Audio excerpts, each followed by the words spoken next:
అందరికీ నమస్కారం. ముందుగా శ్రీమాత్రే నమః, శ్రీ గురుభ్యో నమః.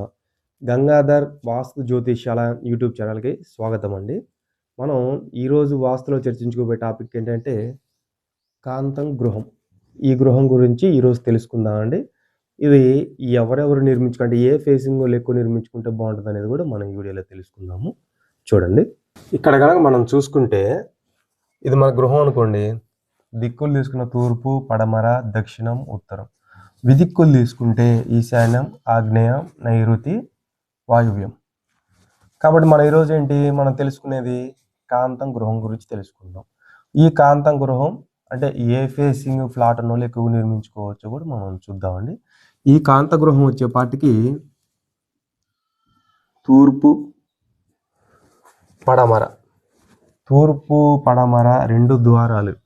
అంటే ఈ మధ్యలో గదులు కాదండి, చుట్టూ మదరవాళ్ళకి. చాలామంది 2 ద్వారాలే కదంటే 2 ద్వారాలు అనుకుంటారు. మళ్ళీ డబుల్ బెడ్రూమ్ అయినా కూడా ఈ మధ్యలో మన బెడ్రూమ్స్ వస్తాయి, కిచెన్ వస్తాయి, అన్నీ వస్తాయి. ఆటి ద్వారాలు కాదు, ఈ చుట్టూ మదరవాళ్ళకి ఉన్న ద్వారాలు లెక్క అనమాట మనకి.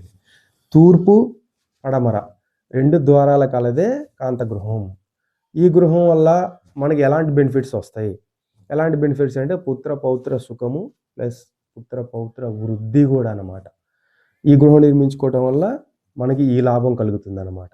కాబట్టి అందరూ కూడా ఈ ఈస్ట్ ఫేసింగ్ రోడ్ ఉన్నోళ్ళు నిర్మించుకోవచ్చు, వెస్ట్ ఫేసింగ్ ఫ్లాట్ తీసుకున్న వాళ్ళు కూడా ఈ కాంతం గృహాన్ని నిర్మించుకోవచ్చు అనమాట.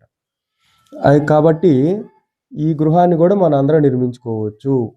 ఏ గృహం నిర్మించుకున్నా సరే మనకు చుట్టూ 4 దిక్కులు ప్రహరీ నిర్మించుకోవడం ఉత్తమం అండి. చాలా అంటే చాలా ఉత్తమం.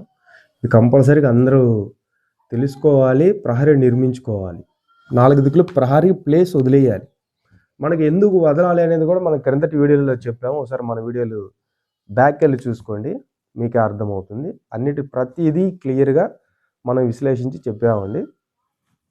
కాబట్టి ఈ కాంతగృహం వల్ల కట్టుకోవడం కూడా చాలా మంచిదండి. చాలా అంటే చాలా మంచిది. ఎందుకంటే పుత్రపౌత్ర సుఖంగా, అంతకన్నా మన పిల్లలు సుఖంగా ఉండడం కన్నా మనకు కావాల్సింది ఏముంది చెప్పండి? వాళ్ళు సుఖంగా హాయిగా ఉండాలి. కొంచెం వృద్ధిలోకి వస్తే తల్లిదండ్రులకు అదే చాలు, అదే 10,000. ఇంకా అంతకుమించి మనకేం కావాలి? కాబట్టి వాళ్ళు వృద్ధిలోకి రావాలన్నా, వాళ్ళు సుఖంగా ఉండాలన్నా ఈ నివసించే గృహం అనేది కూడా మనకి ఏ దోషాలు లేకుండా మనం నిర్మించుకోగలగాలి. అప్పుడే మనకు అన్నీ సాధ్యమవుతూ ఉంటాయి. మన పిల్లలు కొంచెం వృద్ధిలోకి రావాలన్నా వాళ్ళు కొంచెం చదువు ఇవన్నీ కొద్దిగా చదువుకుంటేనే కదా. చదువు ఇవన్నీ చదివించుకొని వాళ్ళని కాస్త జాగ్రత్తగా పెంచుకుంటేనే మంచి ఉద్యోగాలు, మంచి చదువుకొని మంచి ఉద్యోగాలు సాధించుకుంటే వృద్ధిలోకి వచ్చినట్టే. కాబట్టి ఎట్లాంటి ఫలితాలు మనకు అనుకూలించాలి అంటే గృహాన్ని ఏ వాస్తు దోషాలు లేకుండా నిర్మించుకోవడం. మీకు తెలియకపోతే తెలిసిన వ్యక్తిని పిలిపించుకొని గృహాలు నిర్మించుకోండి. ఎందుకంటే మీరు లైఫ్లో గృహం ఒకసారి కట్టగలుగుతారండి, మళ్ళీ కట్టలేరు. మనం కట్టలేం. ఒక మధ్యతరగతి వాళ్ళు ఒక గృహం నిర్మించుకుని పాపం వాళ్ళు కష్టపడి రూపాయి కూడబెట్టుకొని గృహాన్ని నిర్మించుకుంటారు.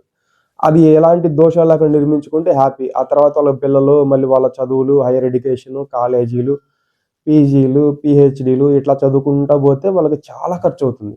కాబట్టి ఇన్ని ఖర్చులు వాళ్ళు సేవ్ చేసుకుని అన్నీ వృధాగా వేస్ట్ పోకుండా ఉండాలి అంటే ఈ ఉన్న గృహాన్ని కూడా ఎలాంటి దోషాలు లేకుండా నిర్మించుకోమని తెలియజేయటమే మన ప్రధాన ఉద్దేశం అన్నమాట. కాబట్టి ఈ వీడియో కనుక మీకు నచ్చితే లైక్ చేయండి, షేర్ చేయండి. మన నెక్స్ట్ ఇంకో వీడియోలో మళ్ళీ కలుద్దామండి. అంతవరకు సెలవు. జై శ్రీరామ్.